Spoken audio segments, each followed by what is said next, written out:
Will vary by community, depending, of course, what's on the ballot. Kent Erdl joins us now live from St. Paul with more on that. Kent?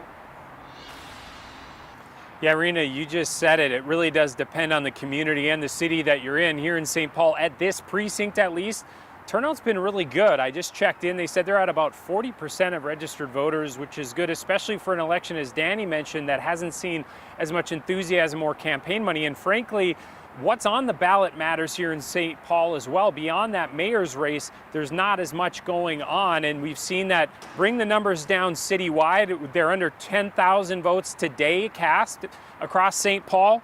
Now, in terms of what is on the ballot here, part of the reason for that is because there are no city council members on the ballot, because the city of St. Paul is shifting its election cycle to even years after this election in an effort to increase turnout. That's something that was on the mind of voters I spoke to here today. I think it's a mixed basket because you can get your local issues sort of lost in the fray of the more high-profile state and federal issues. But at the same time, not a lot of people come out and vote in the municipal-only years, and it's better to have more people's input. So I'm not sure which is better. I was always a little bit torn on that, but I think it'll be good to have more people voting.